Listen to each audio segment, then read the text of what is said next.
Today I'm going to be focusing on C-reactive protein and how we can introduce it into clinical practice and if we're ready for that. So I'm sure I don't need to inform any of you about this, but major depressive disorder is one of the most prevalent psychiatric conditions worldwide. In 2012, 16 million United States adults experienced an episode of depression, according to the National Institute of Mental Health. And of course, major depression, as both Dr. Harris and Dr. Leonard have expressed, is associated with a very high level of morbidity and mortality. So because of this, research is constantly looking to identify mechanisms that are mediating this disorder so that hopefully that's going to inform treatment. So why are we talking about inflammation in psychiatry? To kind of jump off of the last two lectures, our understanding of major depression is starting to expand to include the role of the immune system. The relationship between inflammation and depression is currently showed in inflammatory biomarkers, which have been touched on. And again, today I'm specifically going to be focusing on C-reactive protein, which has been shown to be elevated in patients with major depression. So if these compounds, like CRP, can be proven to be specific and valid biomarkers for diseases or possibly for specific symptoms, that's going to open up a whole new avenue both for diagnosis but then also for treatment. And there's possibly a role, like Dr. Leonard mentioned, of treating inflammation specifically and targeting that when we want to look at treatment of these diseases. So a little introduction into C-reactive protein itself. It's an acute phase reactant of the immune system. You can see on this figure here, it's produced in the liver, and then it's upregulated very early in the inflammatory process by different cytokines, IL-1, IL-6, TNF. And then what ends up happening is it continues the cascade of inflammation.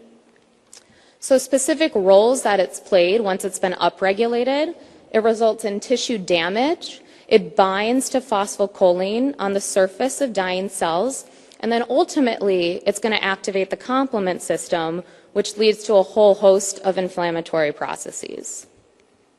So what are the consequences of this? So the median concentration of CRP in healthy adult blood donors is about 0.8 milligrams per liter.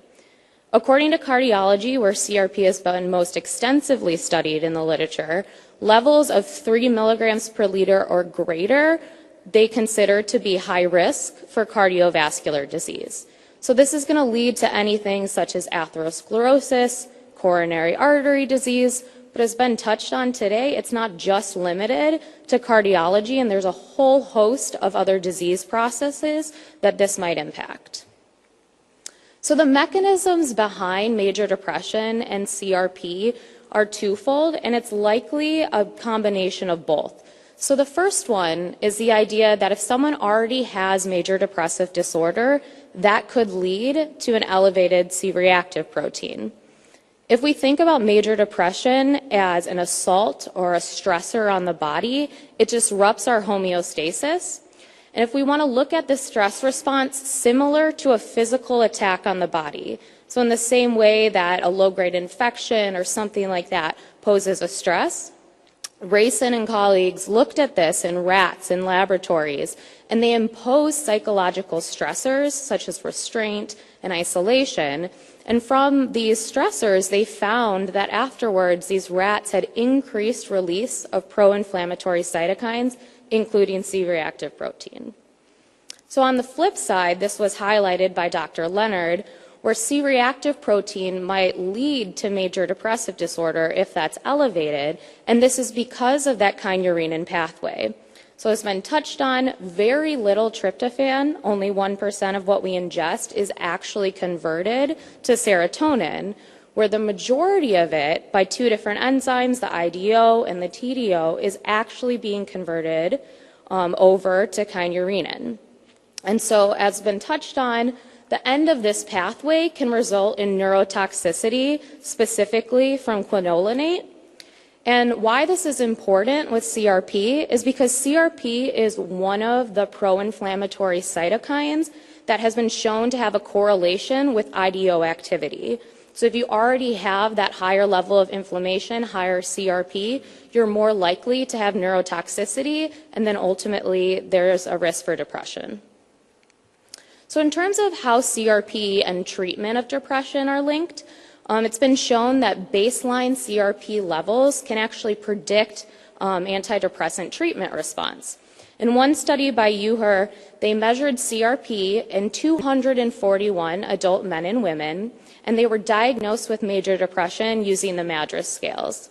They were then randomized to receive one of two treatments, either escitalopram or nortriptyline.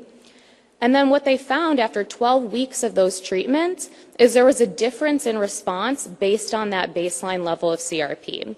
So those with lower CRP levels, which they used a cutoff of 1, so less than 1, improved their MADRS score or had a greater reduction in their depressive symptoms if they were treated with escitalopram. But then on the flip side, if you had a higher level of CRP, those patients had a better response if they were treated with nortriptyline. So what we can take from this is it's possible that we can use baseline levels to inform our treatment.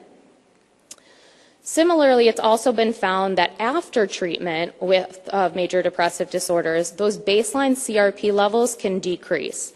So in one study, patients were randomized to receive either sertraline or a placebo, and they saw that those baseline levels significantly reduced in the CRP only if you were treated with sertraline and not with the placebo.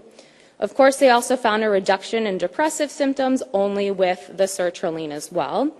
Similarly, a very large meta-analysis looked at a variety of different antidepressant treatments, and they studied multiple biomarkers, CRP, IL-10, IL-6, baseline and post-treatment, and they found that overall, any treatment with antidepressant medicines resulted in some reduction, a significant reduction of that CRP level, but it was most significant if treated with TCAs.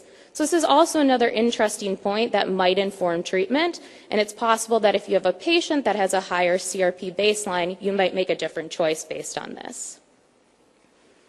So it's important to note the genetics of CRP and how that might influence levels. CRP blood levels are as much as 40% heritable, and the gene is located on the proximal long arm of chromosome 1.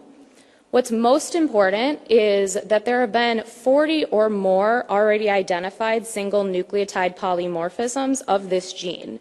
And the reason this is so important is because the type and the location of these polymorphisms result in differences in the functioning of the gene. So for example, SNP RS1205 has two different genotypes.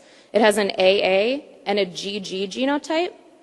And the AA genotype is correlated with CRP levels 23% below that of its counterpart genotype. So just that SNP alone and the gene function alone can change the levels. Additionally, CRP is actually present in two different forms or two different isomers. There's a pentameric and a monomeric form, and there's some differences in their properties.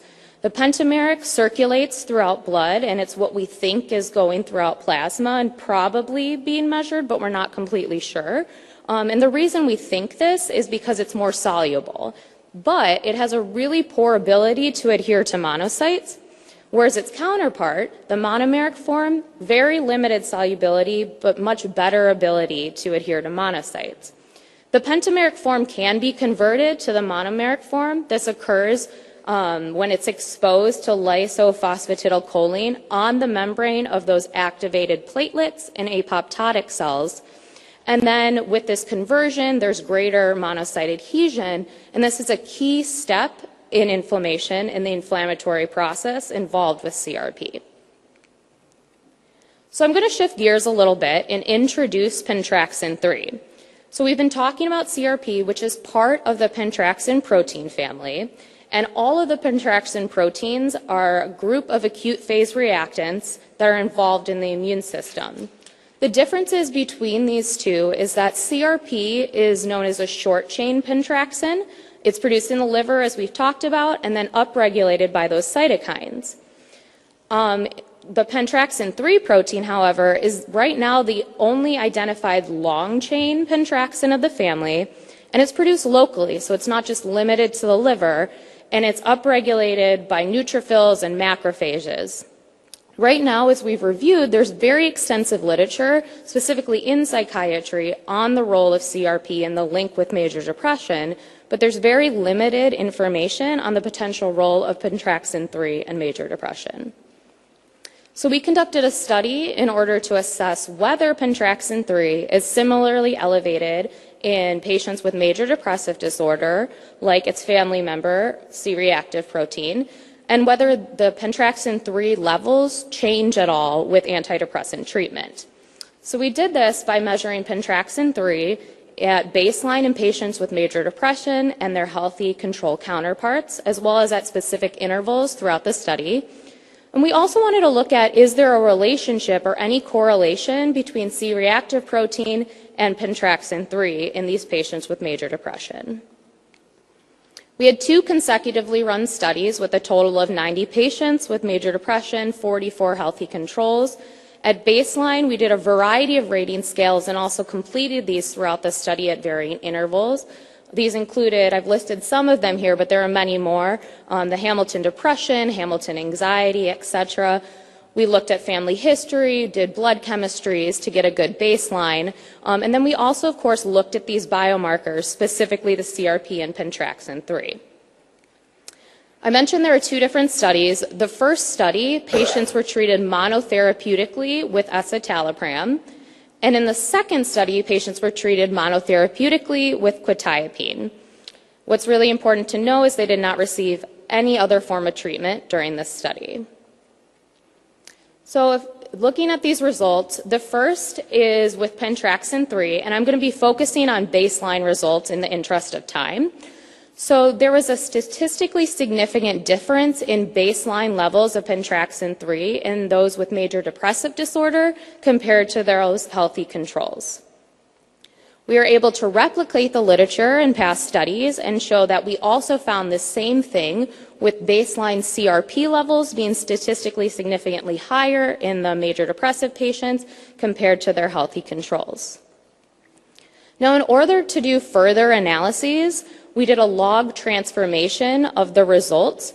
And the reason for this is if you look on the left, that graph is the initial data of baseline CRP levels, and it's not normally distributed, which we don't expect it to be. But in order to have a more appropriate way of doing statistical analyses, a log transformation normally distributes the data, which you can see on the right. So we did that both for the baseline CRP and also for the baseline pentraxin-3. And what we found, which was really interesting, is that while there was a higher level of both CRP and pentraxin-3 at baseline in patients with major depression, there was a negative correlation with these baseline levels between each other. And that correlation coefficient, I'll show you a graph on the next slide, is negative 0.439. So this suggests that there might be some sort of interaction going on between these 2 pentraxin family proteins. So you can visually see that negative correlation here. And I included a slide on the regression of the residuals, which is essentially showing that this comparison follows a normal distribution. In addition to looking at the values themselves at baseline, we also sought to correlate whether there was any correlation between the levels and between actual rating scales that we did.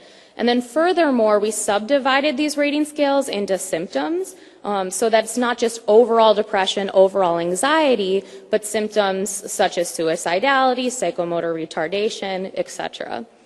So we found trends, but not actual significance, but trends towards significance in baseline CRP levels, in terms of anger, in terms of psychomotor retardation, the symptom of that, and in terms of overall Hamilton anxiety scales. And the significant correlations that we found with baseline CRP is anxious mood as a symptom and depressed mood as a symptom, as measured by the Hamilton anxiety scales. Then interestingly, we found the symptom of suicidal thoughts to be significantly correlated with baseline levels of pentraxin-3.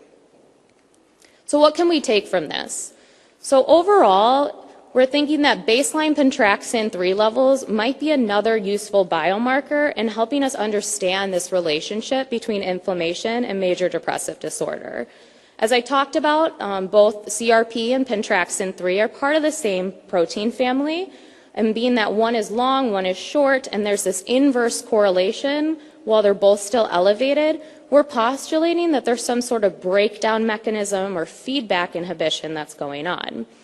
Right now, it's not clear to us why baseline CRP levels correlate with depressed mood with the Hamilton Anxiety Scales, that specific symptom, but we didn't find that significance in terms of the Hamilton Depression Scale, so we want to look into that further. And then also, it requires further exploration to look at why is there this possible relationship between pentraxin-3 baseline levels and suicidality. Furthermore, the two different isomers of CRP, the pentameric and the monomeric, as I mentioned before, right now we're not really sure what we're measuring, and the proportion of these isomers in any given person is not known. So this could be a confounding factor both in our study, but then in the literature in general. And so we're conducting further studies to look at these levels and the proportions and determine is one isomer or the other more correlated with major depression. Of course, with any study, greater significance can always be found with a larger sample size, but to our knowledge, this is the first study that looks to correlate C-reactive protein